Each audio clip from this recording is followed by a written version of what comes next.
Ravi de vous retrouver sur les antennes des médias leaders True TV et Watt FM. Vous êtes au tribunal de l'actualité.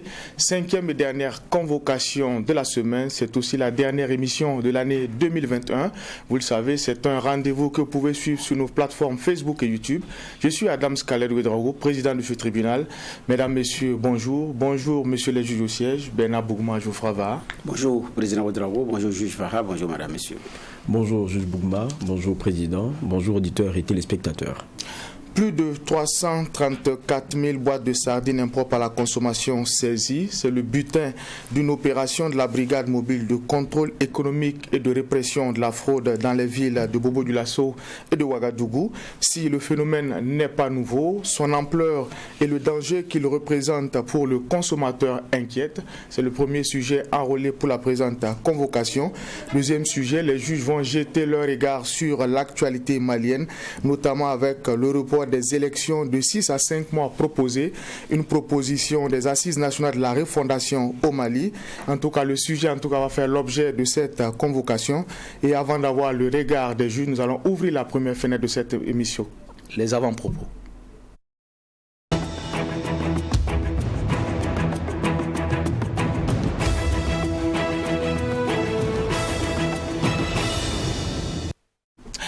Et pour cette partie, nous allons donner la parole au juge. Bernard Bougma, qu'est-ce qui retient votre attention pour cette dernière convocation de l'année 2021? Alors, comme dernière convocation de l'année 2021, je voudrais dire merci aux téléspectatrices et aux téléspectateurs, aux auditrices et aux auditeurs qui nous font l'honneur de nous écouter, de nous envoyer des critiques, de nous envoyer des documents, de nous envoyer des informations complémentaires par rapport à ce que nous avons ici comme émission, qui est une quotidienne et qui n'est pas facile, effectivement, parce que je dis bien c'est une quotidienne. Il y a des moments où il n'y a pas d'actualité, il y a des moments où c'est fourni, vous avez des problèmes, comme on appelle ça, l'embarras du choix. Donc l'un dans l'autre, il y a toutes ces personnes-là qui nous suivent et nous leur disons grand merci. J'espère que 2022 qui commence va aussi sonner, comme on appelle ça, pour le Burkina Faso, le regain de la confiance et puis que sur la question sécuritaire, on renversera la vapeur. Je le dis en pensant qu'en 2022, l'ensemble des conseillers de l'ARCEP seront pourvus parce qu'il y a un grand déficit. Il y en a qui ont fini leur mandat, d'autres sont frappés par la retraite, ce n'est pas encore renouvelé. Ce qui fait que c'est difficile pour eux de siéger. Je pense qu'à notre retour, on aura aussi un président plein au niveau du Conseil supérieur de la communication. Je pense qu'à notre retour, on aura un gouverneur plein pour la région de la Boucle du Moun, parce que l'ancien est actuellement au ministère, il n'a pas encore été remplacé. Je l'espère également pour celui de la région de l'Est qui est, à ce qu'on dit, doit être remplacé pour la question de retraite. Est-ce qu'il est reconduit ou pas? Il y a ces questions à poser. Et puis celle du plateau central qui a rejoint le secrétariat général du gouvernement et du conseil des ministres. Tous ces postes-là, ceux dont je parle, c'est des postes vacants. Et ce ne sont pas les seuls postes. Donc, j'ose espérer qu'on pourra combler parce que un intérim quand même qui s'étend sur la durée, à un moment donné, ce n'est pas bien. Alors que ce sont des éléments, ce sont des dispositifs clés également de notre République dans ce contexte de la lutte contre le terrorisme. Donc je fonde l'espoir que beaucoup d'autres choses vont commencer à se régler à partir de 2022 pour ce qui n'est pas encore réglé. Merci, juge Bougma. Juge Va. Oui, merci, président. Moi, mon avant-propos va concerner la brigade verte. Il y a le maire de Ouagadougou qui a voulu marquer une halte pour remercier ces dames-là. Il y a eu donc des dons de vivres et puis je pense qu'une somme de, 2 millions qui a été donné, pour être plus exact, il faut que je retrouve le chiffre, c'est 3 millions de francs CFA. Voilà, une somme de 3 millions CFA donnée à ces braves dames de la brigade verte. Il rappelle que ça fait quand même 15 ans que cette brigade-là existe. Pour ceux qui ne savent pas, c'est ces femmes qu'on rencontre à l'aube en train de balayer les artères de la capitale. Ce sont des femmes braves, fortes. Moi, je me rappelle qu'il y a plusieurs années, j'ai eu à faire un reportage avec certaines d'entre elles. Elles se réveillent à des moments où, pour la plupart d'entre nous, on est encore à 2-3 rêves de notre réveil. Et elles ont, au pas cadencé comme ça, l'obligation de rendre nos voies propres avec les risques qu'il y a. Parce que très souvent, à l'aube, certains allant au boulot ou pour certains aussi rentrant selon leur programme, elles sont exposées, parce que c'est sur les voies qu'elles balaient, elles sont souvent exposées à des accidents, parce qu'il y a des fois certains usagers qui se font fort d'inconduite et quelquefois ça crée des dommages. Donc c'est ces femmes fortes-là auxquelles il a pensé. Moi je trouve que c'est déjà très intéressant. J'ai dit encore, ça fait 15 ans qu'elles sont là, elles sont vraiment braves, c'est plus de 3500 femmes et le geste du maire pour moi est à saluer.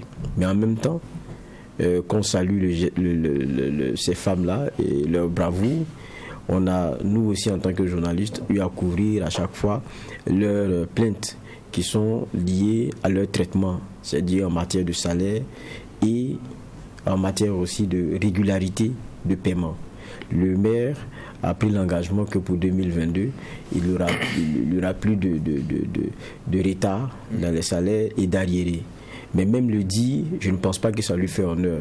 Parce que quand on regarde le travail que ces femmes-là font, et je pense que la mairie devrait être plus encline à éviter ce genre de situation-là vis-à-vis de ces dames-là, ne serait-ce que par le respect, pour le respect de ce qu'elles représentent. C'est même pas honorable de dire qu'en 2022, il n'y aura plus d'arriérés. Quand j'ai entendu ça, je dis ça fait honte à la mairie. Il faut que ce soit réglé. Si on respecte vraiment ces dames, si on sait ce qu'elles apportent à notre commune, il faudrait... Et puis quand on regarde aussi ce qu'elles touchent, je ne comprends pas cette situation-là. Et ça, c'est mon petit coup de gueule aussi à l'endroit du maire. Et j'espère que ça rentre dans des oreilles qui sont attentives à cela. Et ceci dit, c'est dire bravo à ces dames-là et qu'elles continuent ainsi. Merci pour cette interpellation. Nous allons également dire merci à l'équipe de réalisation de cette émission, le Tribunal de l'actualité, qui nous permet d'être ensemble du lundi au vendredi sur le coup de 8h sur les antennes des médias leaders True TV et Watt FM. Je l'ai dit en début d'émission, près de 9000 cartons de boîtes de sardines ont été saisis le mardi 28 décembre dernier à Bobo-Dioulasso et dans la ville de Ouagadougou. Alors une saisie qui entre dans le cadre de la lutte contre les produits impropres à la consommation. Alors le sujet, il n'est pas nouveau, je l'ai dit, mais c'est l'ampleur qu'il prend qui inquiète. Et pour beaucoup, il faut vraiment s'interroger sur ce qu'on a au final dans nos assiettes. Juge Bougman. Oui, mais ici, c'est beaucoup plus lié à la qualité de la conservation. Donc ce n'est pas les dates de péremption qui sont mises en jeu, c'est beaucoup plus les questions de conservation. Et ça, c'est symptomatique de ce qui se passe dans les alimentations, même dans les grosses alimentations, et que ce soit dans les boutiques du quartier. La conservation pose problème pour un certain nombre de produits, notamment laitiers ou des produits comme de conserve, comme la sardine et autres. Parce que ça doit être conservé dans des températures bien définies, dans des pièces normalement aménagées en fonction de la nature du produit, sauf que là on n'y est pas. Vous prenez, parce que en ville, chaque alimentation ou grande boutique a un magasin. Tout est d'abord stocké au magasin avant qu'on envoie ça dans les rayons. Ce qui est sur les rayons, c'est bien nettoyé, c'est luisant, c'est propre, ça attire.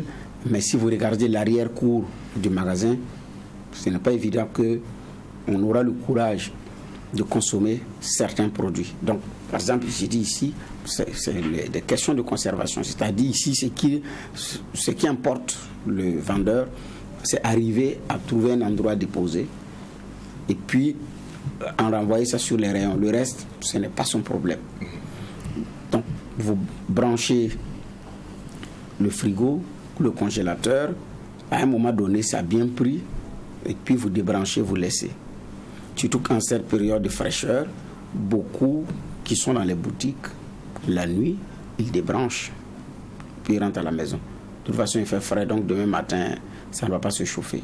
Donc il n'y a pas de risque que les choses se gâtent, que ça se faisande ou ça s'avarie. Alors que ça peut s'avarier, mais c'est à petite dose.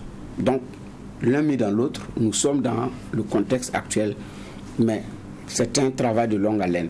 Parce qu'arriver à contrôler sur les rayons et à contrôler jusqu'au magasin, ça c'est une autre paire de manches. Parce que les magasins, quand vous les voyez dans les quartiers, vous n'avez même pas idée de ce qu'il y a dedans. C'est un gros magasin. Quand le gros porteur arrive, il rentre à l'intérieur avec tout ce qu'il y a comme cargaison, c'est déchargé et puis c'est tout, et il le sort. Donc quand il revient, un camion revient, c'est peut-être pour prendre un stock, aller livrer à quelqu'un qui veut ou envoyer ça au niveau des rayons. Mais comment est-ce que l'autorité contrôle jusqu'au magasin? Ça, c'est une autre paire de manches, parce que surtout quand c'est des produits de la contrebande, quand c'est des produits contrefaits, ça devient encore davantage compliqué. Donc, je pense qu'ici, l'accent à mettre, c'est sur la qualité du contrôle, la ressource humaine, les moyens, comme on appelle ça, et les moyens financiers et ou matériels pour faire face à cette mission. Mais il y a un consommateur final qui, s'il ne collabore pas, on ne pourra pas, parce qu'il ne va jamais, si le consommateur final qui sait où se trouve le magasin ne dénonce même pas le magasin, ça ne pourra pas aller. Donc il y a un consommateur final qui doit résolument s'impliquer, mais nous sommes dans une tradition où c'est le produit qui l'intéresse. Le reste là, il y a combien qui regardent la date de péremption avant de payer un produit? Ils sont rares, même parmi l'élite. Ceux qui disent qu'ils sont allés à l'école, ils sont loin à l'école, ne regardent même pas la date de péremption. C'est quand le goût est... Il y a un arrière-goût où le goût ne lui plaît pas, qu'il dit, mais qu'est-ce qu'il y a? Il commence à maintenant aller vérifier la date. Il vérifie la date, il trouve qu'il y a des dates qui sont parfois superposées. Parce qu'on a forcé de mettre un autre cachet. Là, vous ne pouvez même plus lire ce qui est écrit comme date. Ça veut dire déjà qu'il y a du doute là-dessus. Donc, je pense que nous sommes dans un tel contexte. Comment y parvenir, c'est l'implication de tout le monde. Alors, les services en charge du contrôle, chaque fois font le plaidoyer pour avoir beaucoup plus de moyens pour être sur le terrain. Connaissant cette réalité-là, pour beaucoup, ils estiment que ce qu'on voit, c'est la partie visible de l'iceberg. Le phénomène est beaucoup plus impactant et plus important que cela. Oui, mais ça, c'est pas eux seulement qui le disent. Nous, on le constate puisque nous sommes le destinataire final de tous ces produits-là qui sont importés et qui nous sont vendus. On est tous, à un moment donné, face à cette réalité-là. Vous achetez quelque chose, vous venez, vous voyez que le contenu, il y a un problème, sûrement du fait d'une mauvaise conservation ou sûrement du fait aussi d'une non-sincérité sur les questions de date de péremption. Et ça, on en est coutumier. Et la grande question qu'on se pose, c'est comment ça peut être possible.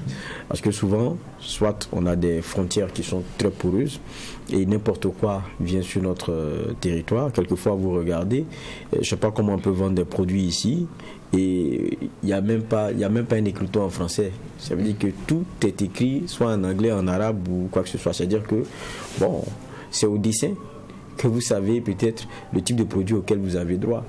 Et il y a beaucoup de choses comme ça. Et quand vous prenez le cas de plus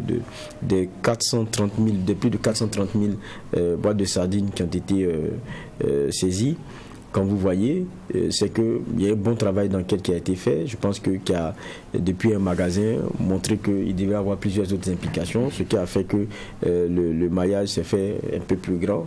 On dit que dans chaque boîte, il y a 50, dans chaque carton, il y a 50 boîtes de sardines. Et donc, ils sont arrivés jusqu'à plus de 430. On peut féliciter le travail qui a été fait. Ça, c'est clair. Maintenant, c'est que l'arbre ne doit pas cacher la forêt. On est dans une réalité où on est envahi de produits dont la consommation pose véritablement problème. Regardez à chaque coin de rue aujourd'hui, vous avez un coin de vente de foie, c'est du poulet, de poisson, tout ce que vous voulez. Quelquefois, vous venez voir la couleur de la viande. Vous posez beaucoup de questions. Combien de fois la Ligue des consommateurs a contribué à ce qu'on ait des saisies et des stocks brûlés? Ça veut dire qu'il y a un véritable problème. C'est-à-dire, la plupart du temps, des produits qui ne sont pas de l'ordre de ce que nous faisons ici, donc c'est importé. Donc ça veut dire que la question de nos frontières pose problème, même la question du contrôle pose problème, parce que ça passe aussi forcément devant des postes, c'est pas tout qui passe dans la brousse et qui vient, il y a forcément des complicités, et quand c'est venu, c'est entreposé. Quelquefois, là où c'est entreposé, c'est des lieux qui reçoivent aussi des contrôles. On ne sait pas comment est-ce que ça se fait. Ça passe quand même jusqu'à venir tomber quelquefois dans nos rayons et que vous soyez obligés d'être plus vigilants pour savoir est-ce que vous n'êtes pas en train de vous faire avoir et que vous risquez de mettre votre famille en péril avec ce type de produit en termes de consommation. Donc il y a plusieurs niveaux et il y a aussi le commerçant véreux. Quand on regarde celui dont on parle, par exemple, on nous dit qu'il n'y a pas de poursuite judiciaire si ma mémoire est bonne. Un avertissement. C'est juste un avertissement. Une amende de 20 millions de francs CFA. Et on dit que c'est parce que c'est un délinquant primaire. Bon, quelqu'un qui a pour vocation de vendre ce type de produit-là, et vous vous rendez compte qu'il continue de commercialiser parce que je pense que les reporters l'ont dit, vous n'arrivez même pas à l'entrepôt que l'odeur forte et genre de putréfaction là qui vous prend en haleine vous dérange énormément. Donc si ce monsieur là se permet de vendre ce genre de choses, ça veut dire qu'il y a un problème. Dire que c'est un délinquant primaire, moi je trouve que c'est quand même un peu léger. C'est ce qu'on appelle le commerçant véreux, c'est celui qui pour moi est arrimé juste au petit bénéfice qu'il a. Ce que cela va produire comme conséquence, c'est pas son souci. Ailleurs, quand vous êtes dans des chaînes de valeur, tout est soumis à autorisation. Lorsqu'on on se rend compte qu'il y a des fautes de ce genre-là, qui ne sont pas des erreurs, qui sont des fautes. Ce ne sont pas des erreurs, on peut vous retirer votre autorisation de commercer, notamment sur ce type de produit ou quoi que ce soit. Et puis, en plus, il y a aussi la réalité de ce qu'il faut qu'on ait souvent les visages. Et sur la situation géographique de ces éléments, parce que c'est des indélicats. Et pour moi, leurs officines doivent être connues pour être comment on appelle ça, de l'approvisionnement peu recommandable. C'est ça en fait qui manque aussi chez nous. Sinon, ça passe incognito, vous dites 20 millions d'amendes, un avertissement, ouais, puis on passe la route. Demain, s'il se remet à faire cela, qu'est-ce qu'on fait? Vous direz qu'il n'est plus un délinquant primaire, il devient quoi? Délinquant secondaire, je ne sais pas de quoi il s'agit. Donc je pense que là-dessus, on n'a pas été assez lourd sur la sanction. Parce que il faut d'abord même faire une enquête sur les conséquences de tout cela. Ou est-ce que c'est parce que les gens l'ont consommé et tout. Donc c'est un peu, je trouve ça un peu léger. Mais on a su certains chapitres comme ça, cette façon de fonctionner, qui fait que bon, il y a un genre de laisser aller. 20 millions, c'est quoi pour lui sur les 430 000 qui ont été saisis? Combien il a déjà écoulé? C'est la question qu'on a en droit de se poser. Donc pour moi, c'est quand même aussi un peu léger. Mais bon, on fonctionne souvent comme ça. D'accord. Alors, juste pour moi, votre regard justement par rapport à ce qui est prévu par la loi pour les contrevenants.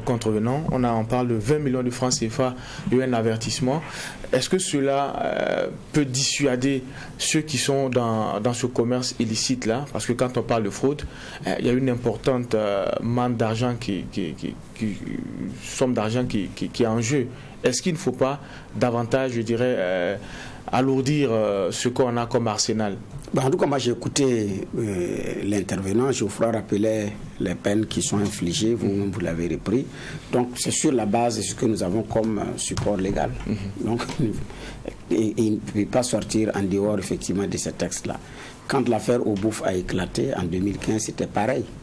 Il y avait une faiblesse au niveau de la loi par rapport aux peines à appliquer. Donc je pense que nous sommes dans un tel contexte. Mais les choses, enfin, on n'a pas idée de ce qu'il y a comme arrière-plan en termes de mauvaise qualité de produits, de produits mal conservés au niveau des rayons. On n'a pas une idée de ce qu'il y a. Mais c'est vraiment des problèmes.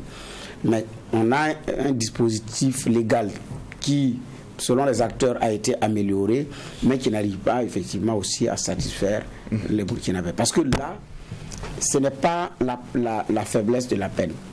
Est-ce que monsieur n'était même pas dans ça depuis longtemps?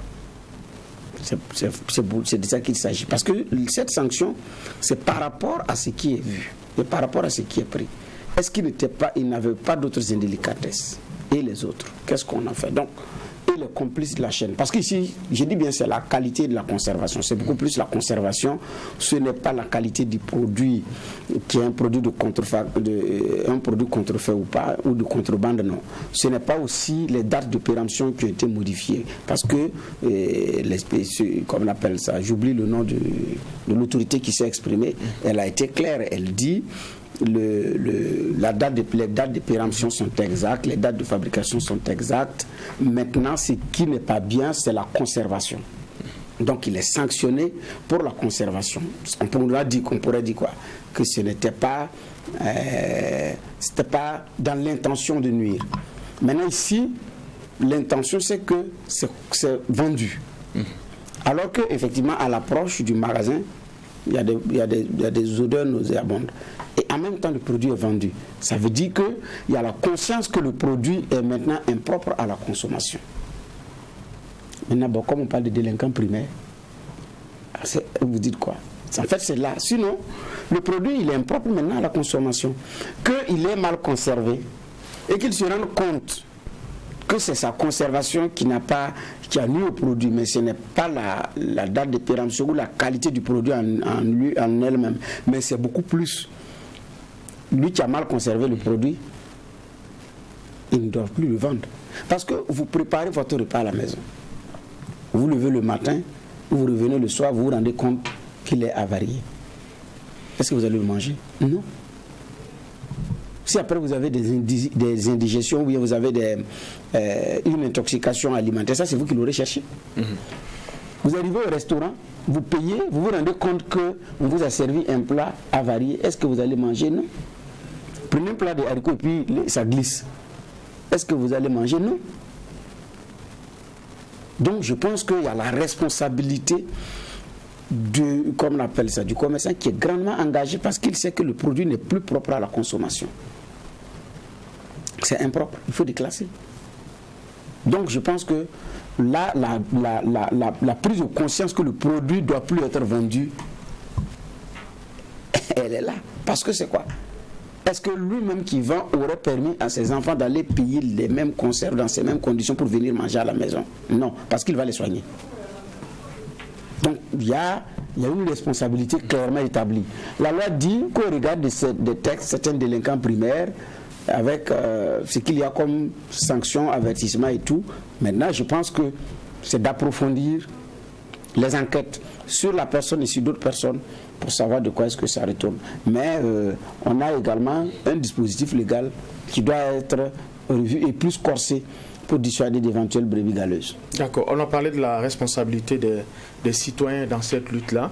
Alors, c'est vrai, la brigade mobile de la répression de la fraude a rappelé que cette saisie a été possible grâce à la contribution et aux dénonciations des populations. Alors, cette vigilance doit être de plus en plus accrue, et notamment en ces périodes de fête de fin d'année, parce que aussi c'est le moment où on profite pour écouler le maximum de produits.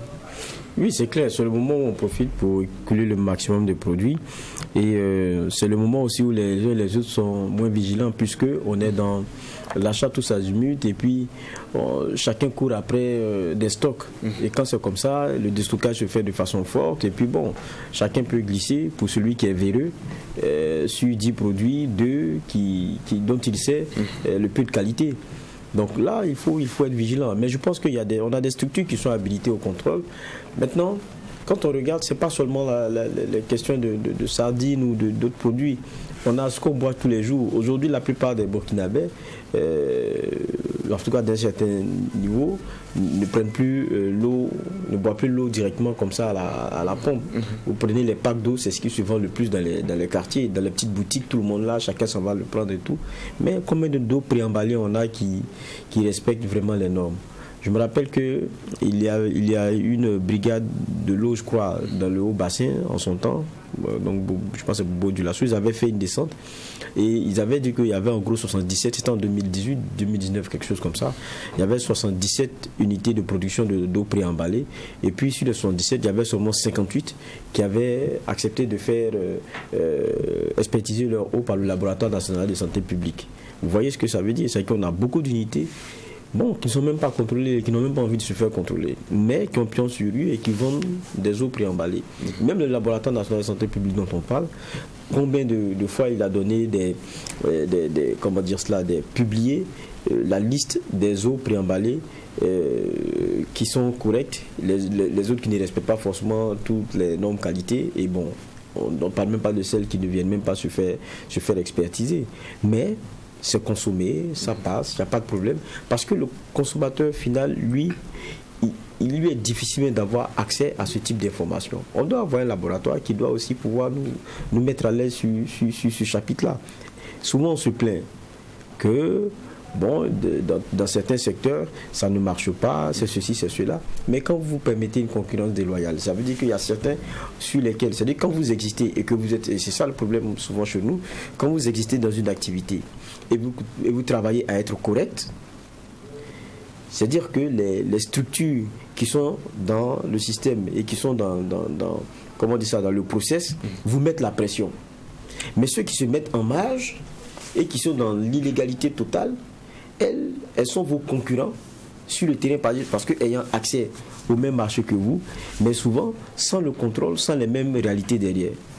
Et vous, lorsque vous avez parce que vous dites, moi je suis correct, il faut que j'aille voir le laboratoire national de santé publique pour faire expertiser mes éléments et puis pouvoir le mettre sur le marché en toute responsabilité.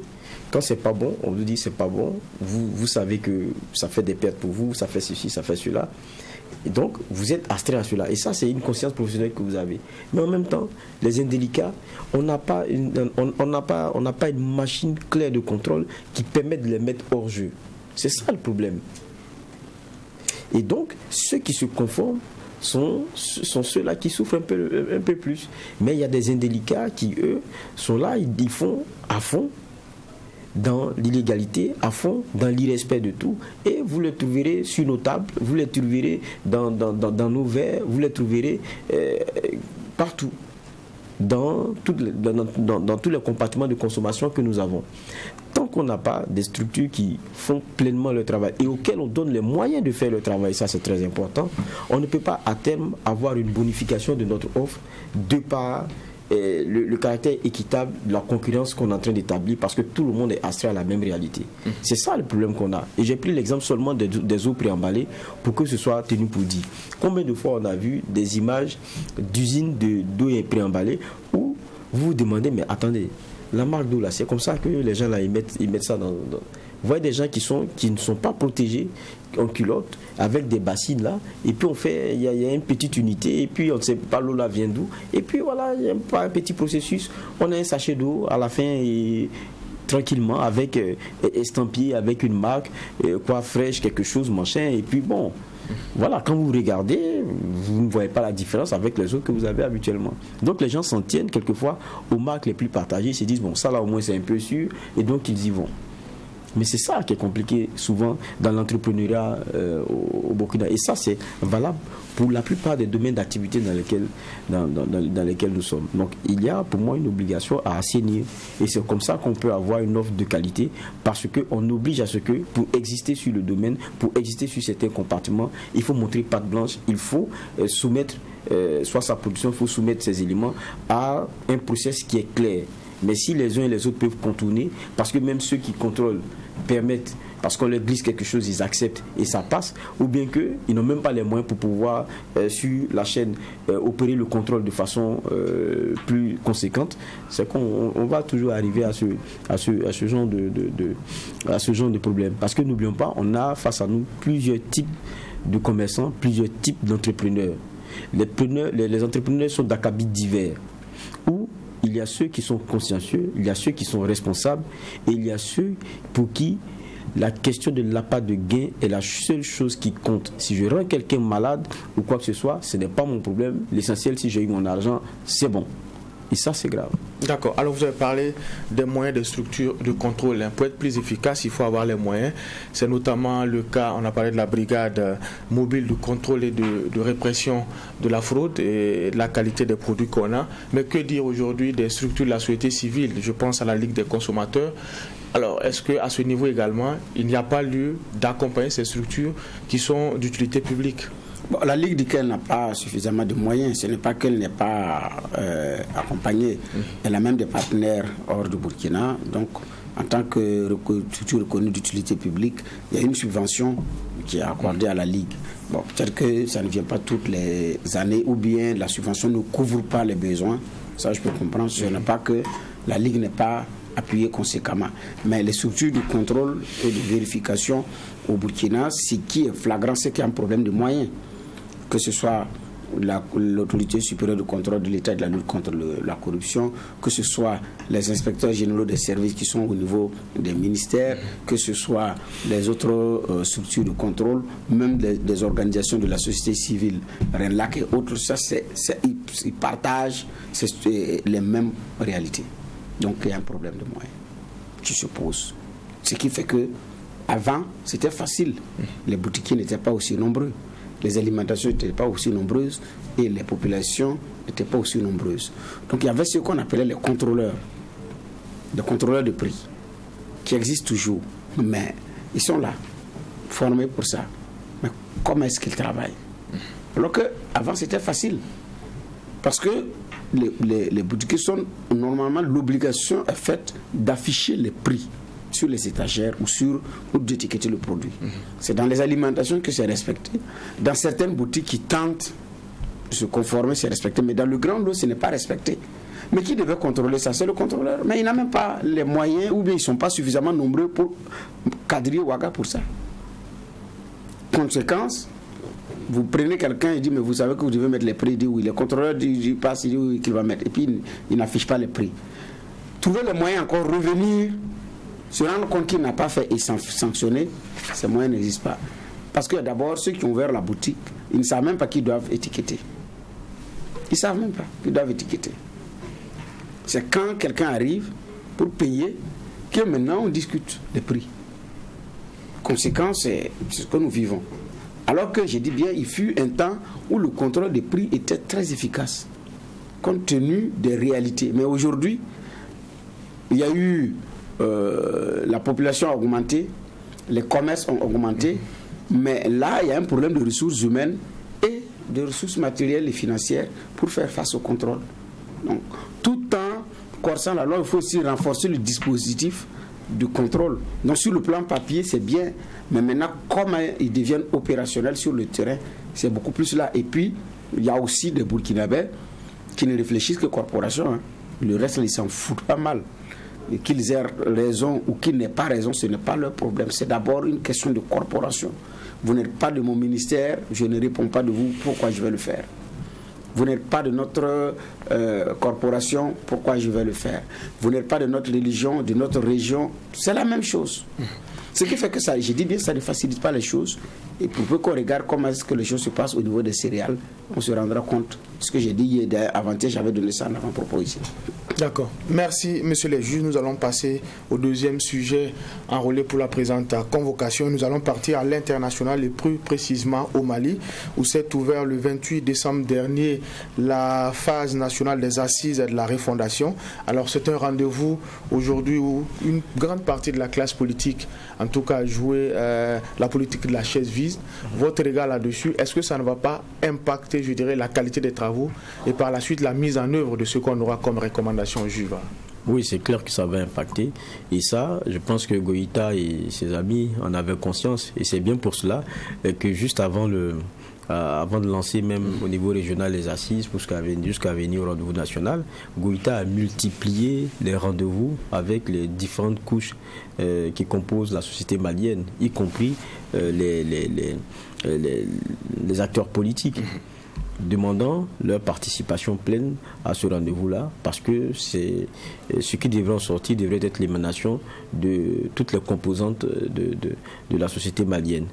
Maintenant, bon, il y en a qui ne l'ont pas entendu de cette oreille et qui depuis aussi croient qu'il y a une volonté de la transition, de vouloir s'éterniser et de trouver les subterfuges pour cela. Bon, donc dans ce de jeter moi non plus, ça a donné ce que ça a donné, avec une forte participation, mais avec ce qu'on pourrait appeler aussi des absences remarquées. D'accord. Alors, juste Bouma, on l'a dit, avec ce rendez-vous-là, ce qui est souhaité, c'est un nouveau Mali, un renouveau au niveau du Mali. Mais on l'a dit, il y a certains acteurs qui manquent à l'appel, notamment une soixantaine de partis politiques qui ont décidé de claquer la porte. Votre regard par rapport à cela et ce qui est attendu en termes d'enjeux? C'est leur droit de claquer la porte. Et puis, dans une crise politique, les gens ne partagent pas forcément les mêmes visions. Il y a des cas où c'est ceux qui sont au pouvoir qui trouvent des artifices pour pouvoir écarter d'autres. On a vu au Burkina, on a parlé d'exclusion ou d'inclusion qui n'a pas marché. Ailleurs, c'est les gens qui s'auto-excluent parce que refusant de faire partie ou de légitimer à leurs yeux ce qu'ils appellent mascarade. Donc c'est un choix en fonction de vos visions, de votre vision, en fonction des valeurs que vous partagez, où vous êtes incarné et en fonction de là où vous voulez aller. Donc c'est leur choix libre. Maintenant, par rapport à ce qui a été donné de voir, je pense aussi que c'était une bonne stratégie de Assimi Goïta et ses camarades. Réunir les Maliens pour réfléchir par rapport au Mali de demain. Mais ne comptez pas sur des hommes politiques pour être unanimes sur quoi que ce soit. Ce n'est pas possible. Parce que les calculs opportuns vont venir fausser le jeu. Mais vous qui êtes aux manettes et qui savez réellement ce que vous voulez, c'est faire le choix d'avancer et convaincre davantage au fur et à mesure pour qu'à un moment donné, les mêmes qui avaient refusé disent « Ah, on n'avait pas bien cerné, mais tout porte à croire que c'est bien, on va y aller. » Donc, je pense que nous sommes dans un tel contexte. Mais en même temps, ça arrange Goïta parce que ce n'est pas lui maintenant qui décide ou qui a décidé d'un seul coup de tête du report des élections. On dirait que c'est l'ensemble des Maliens. Ce sont les Maliens qui se sont réunis et qui ont donné des délais. 6 mois à 5 ans. Donc, c'est ce qui va être présenté à la communauté internationale, qu'elle soit d'accord ou pas.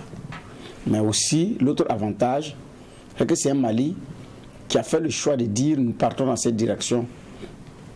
Ils peuvent se tromper, j'ai toujours dit. Mais au moins, on sent qu'il y a une volonté de changer les choses. Et ça, c'est déjà bien. On sent qu'il y a une volonté de faire autrement. Ça, c'est bien. C'est quand on ne sent pas où on va, on ne sent même pas une once de volonté qu'il y a un problème. Et une transition, la force ou la qualité d'une transition également, c'est de prioriser que l'essentiel, c'est d'asseoir les fondements, les bases d'un état de droit démocratique normal. À telle enseigne que ça puisse bouger. Rawlings avait dit, c'est de faire en sorte que le fauteuil présidentiel, vous le taillez de telle sorte que même si c'est le diable qui venait de s'asseoir, qu'il ne puisse pas s'éterniser. La démocratie ghanéenne a ses forces et ses faiblesses. Les dernières élections, ils se sont pourchassés dans les rues, il y a eu au moins un mort, c'est vrai. Mais ils ont pu équilibrer les tendances pour avancer. Le Ghana est un pays où, parfois, le vainqueur gagne avec moins d'1% pratiquement, par contre l'autre. Donc, c'est parfois 51 contre 49. C'est-à-dire que la marge n'était pas grande. Vous avez la force, la chance ou la malchance de fâcher rapidement même ceux de votre camp qui va grossir les rangs de ceux qui ne vous supportent pas. Et vous êtes sûr de ne pas terminer le mandat dans ce sens-là. Mais les Ghanéens ne sont pas ça. Donc, 51-49, ça veut dire que le match est vraiment serré.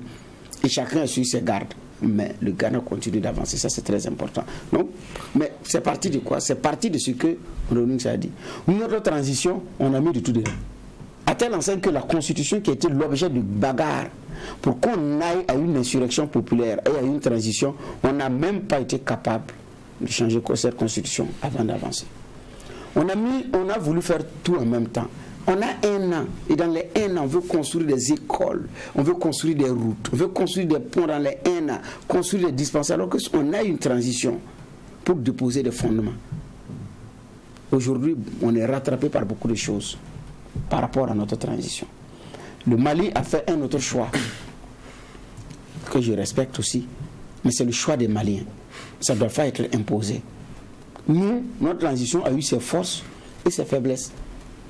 On a pu tenir en 1 an, ce qui n'est pas évident sous d'autres cieux. On a eu aussi des forces et des faiblesses. Mais le Mali aussi, on fait un choix, surtout dans le contexte sécuritaire. Alors, est-ce que ça va être 6 mois ou il va atteindre les 5 ans? Là, on attend de quelle va être la décision définitive. Mais nous tous savons que le rendez-vous de février, au moins, ça n'aura pas lieu. Ça, au moins, c'est un fait que le rendez-vous de février pour les élections au Mali, ça n'aura pas lieu. D'accord. Alors, c'est vrai, on parle de ce report-là qui est proposé, un report de 6 mois à 5 ans, à tel enseigne que beaucoup se posent la question, est-ce que finalement, l'objectif visé de ces assises-là, c'était pas justement de légitimer, je dirais, une prolongation de la transition? Bon, dans tous les cas, il fallait craindre cela parce que ce qui sort des assises là, lorsqu'ils vont finir de faire le point et tout, c'est un caractère exécutoire. Donc, ça, tout le monde l'attend, CEDEAO, communauté internationale y compris, puisque c'est l'émanation de ce que le peuple malien ressent de façon plus profonde. C'est pour ça que ça allait être intéressant que tous les Maliens puissent y prendre part. Je parle des différentes composantes. Parce que toutes les décisions s'appliquent, mais dans différents compartiments de la vie malienne. Maintenant, si vous avez par exemple les partis politiques qui n'y sont pas, vous avez aussi, quoi qu'on dise, par exemple les mouvements armés signataires de l'accord de paix de 2015 qui n'y sont pas, alors qu'on parle des questions de sécurité, on parle des questions aussi politiques. Ça veut dire que, bon, ils risquent d'avoir des points d'achoppement puisque eux n'ont pas participé par exemple à ce conclave-là. Et donc du coup, ils risquent de ne pas reconnaître certaines décisions qui vont donc survenir après. Et ça peut créer des blocages par la suite. Mais quand on regarde le contenu même des assises et vers où les tendances se sont faites, il y a la question de la prolongation de 6 à 5 ans, ce qui nous met dans, quoi qu'on dise, dans un genre de dimension où on est vraiment dans le flou et dans tout ce qui est improbable, parce que 6 à 5 mois, quand même, c'est une fourchette trop large. Donc, qu'est-ce qui sera retenu? Donc, on va aller, ça, on attend de voir. Quand on regarde aussi, il y a beaucoup d'autres éléments qui ont été discutés de façon très claire. Ils ont parlé, par exemple, de la séparation des pouvoirs, parce que les Maliens trouvent qu'il y a une forte politisation de la justice. Je crois que c'est ce qui est reproché à la transition actuelle, de mettre une main ferme. Mais ça a été amplement discuté, même si le nombre de partis politiques, ils ont demandé à ce qu'il y ait, qu'on revoie et qu'on élague avec peut-être des moyens plus restrictifs mis en termes de financement des partis ou même de conditions pour pouvoir exister en tant que parti politique, parce qu'ils estiment qu'il y a une pléthore aujourd'hui de partis au niveau du Mali. J'ai dit, alors qu'on a un nombre important de partis politiques qui n'ont pas participé à cela. Donc si on décide de cela, par exemple, ça va s'appliquer à eux, est-ce que ça va passer? Ça, c'est une autre question. Il y en a qui parlent aussi d'une probable nouvelle constitution. Ils veulent qu'il y ait une nouvelle constitution qui soit mise en place. Quels sont les changements qu'ils attendent? Ça encore, c'est un autre chantier qui est en train de s'ouvrir.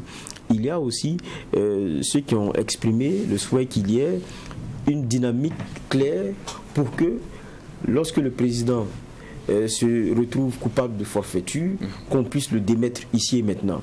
Maintenant, comment est-ce que ça va prendre forme? C'est autant d'éléments qui ressortent, notamment de leur discussion. Donc ça veut dire que quand vous entendez 6 mois à 5 ans, ça dépend évidemment de ce qu'on retient comme élément à exécuter pendant cette transition. Et dans ce cas de figure, si vous voulez parler de constitution, vous voulez parler de ces éléments que j'ai commencé à citer tout à l'heure, vous risquez d'avoir une transition qui va tirer en longueur.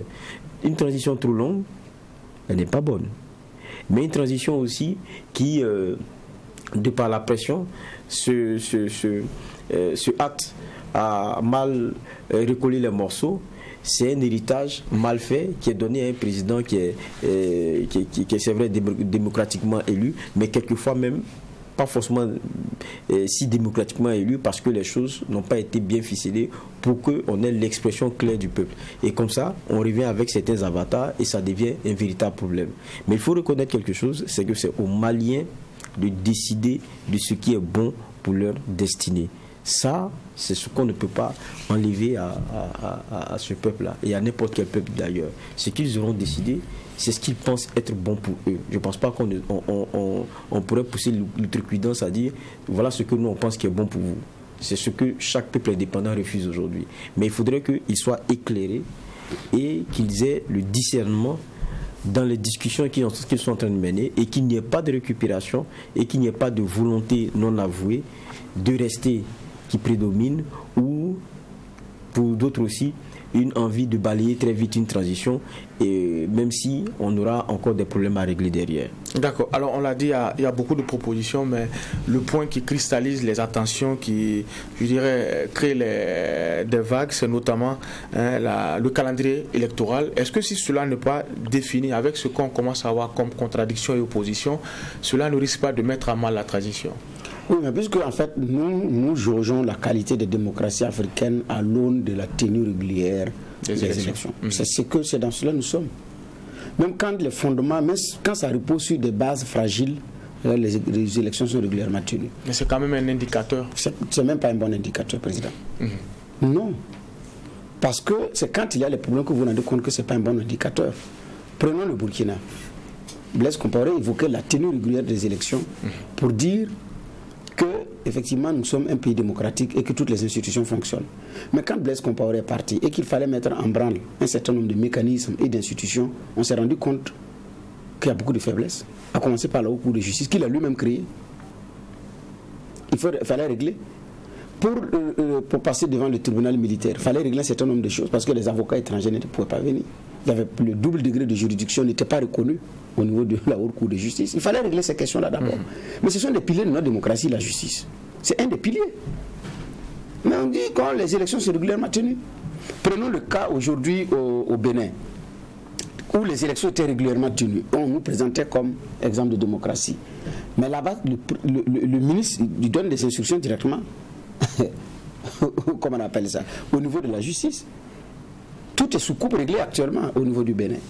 Mais quand vous regardez les piliers, les fondements de cette démocratie, il y a des éléments qui clochent. Donc je pense que les élections ne sont que le couronnement. Ça doit être seulement le moment de lire. Et puis nous les organisons comment? Nous, les élections sont organisées comment? À hauteur de centaines de milliards que nous n'arrivons même pas à avoir pour financer. Ce n'est même pas nous qui les finançons. Mais ceux qui nous financent, je pense qu'en dehors de la France, ceux qui nous financent, le reste là, c'est indirect. Les États-Unis, c'est indirect. Israël, c'est indirect. Même l'Afrique du Sud à côté. Ce n'est pas la population directement qui élit le président parce que c'est coûteux. La tenue régulière n'est pas suffisante, n'est pas une preuve suffisante que nous sommes dans un pays démocratique. Ce n'est pas suffisant. Parce qu'il y a tout un contenu à mettre à l'intérieur. Joe Biden, le président américain d'ailleurs, l'a reconnu la dernière fois. Même les États-Unis. Il dit dans une de ses sorties qui a choqué aux États-Unis que le pays n'est pas démocratique. Lui-même est le président américain. Donc c'est-à-dire que c'est un outil à perfectionner. Maintenant, quand vous leurrez, parce que dans un pays, les élections se tiennent régulièrement, donc vous êtes démocratique, non, vous vous trompez.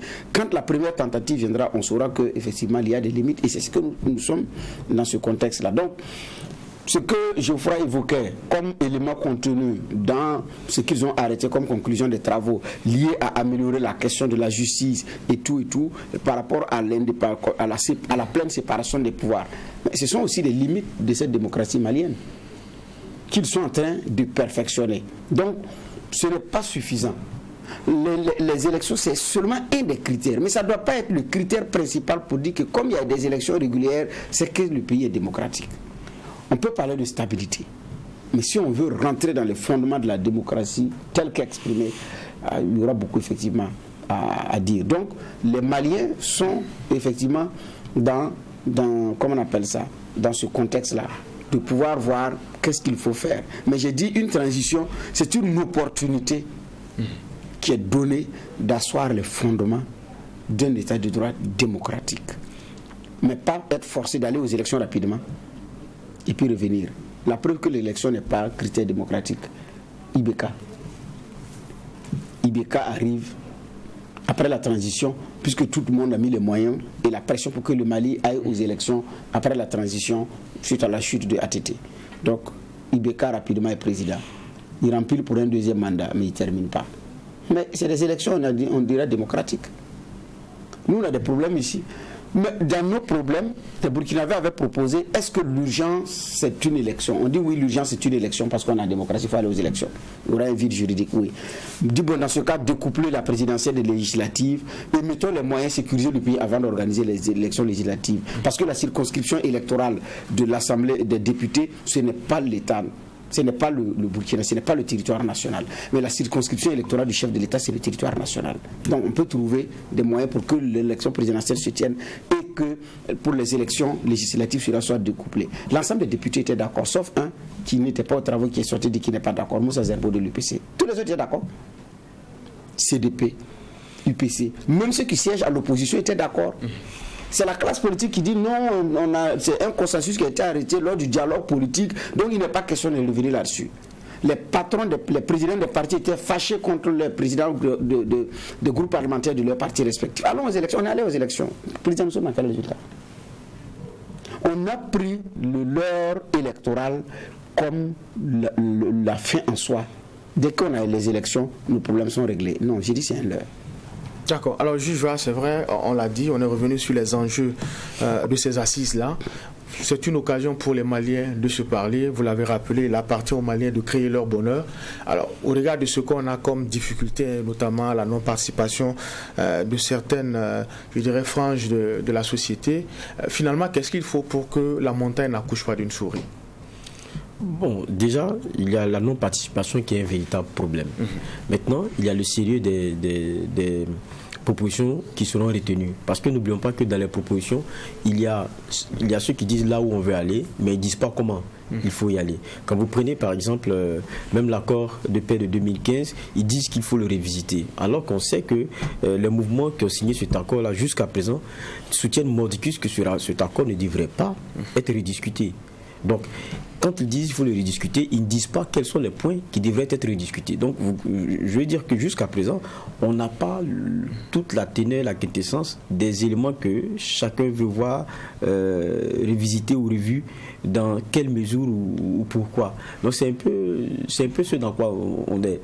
Mais en même temps, ça laisse le lit aussi à la transition de récupérer dans tout ça ce qu'elle veut, ce qu'il arrange.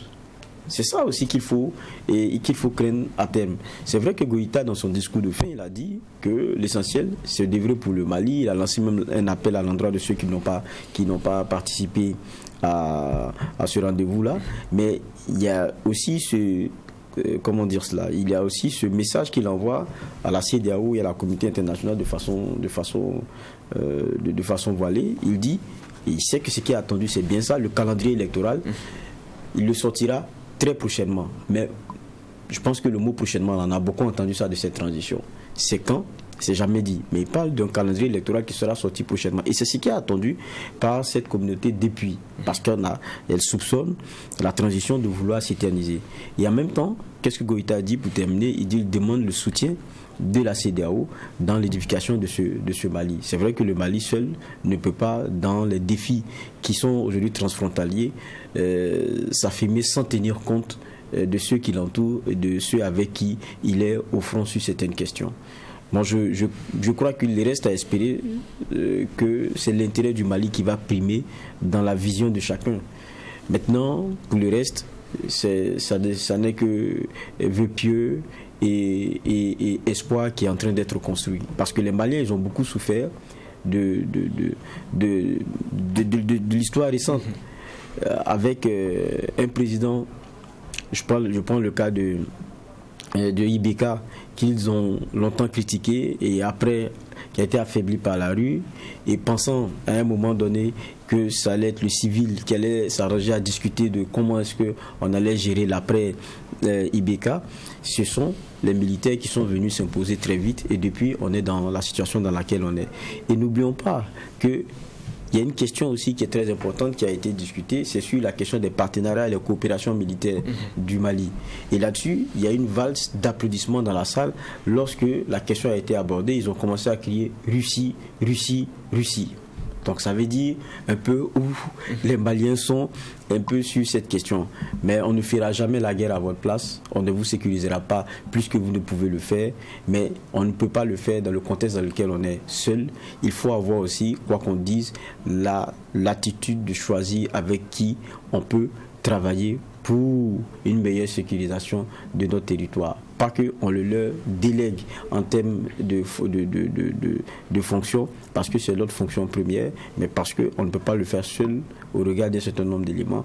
Il faut savoir choisir les connexions qui sont possibles, mais il ne faudrait pas aussi, et c'est ce que je pense, il ne faudrait pas avoir une trop pleine confiance comme on l'a fait par le passé. Parce que ce que vous reprochez aux uns, ne pensez pas que les autres là ne vont pas vous le faire. On est dans un monde où il y a peut-être certains qui croient encore à la philanthropie ou à la bonhomie des gens, mais ce n'est pas des gens qu'il s'agit, c'est d'États. Et les États n'ont que des intérêts. Assise nationale de la refondation au Mali, lutte contre la fraude et le contrôle économique. Voici les deux sujets qui ont en tout cas constitué matière pour la présente convocation, 5e et dernière de la semaine. C'est aussi la dernière convocation de l'année 2021. C'est ici qu'on va mettre un point final à la présente convocation. Merci, messieurs les juges. On va se donner rendez-vous lundi pour la même mission. Jeter un regard critique sur l'actualité. Mais en attendant, mesdames, messieurs, restez fidèles au programme des médias leaders Truth TV et Watt FM et bonne et heureuse année 2022.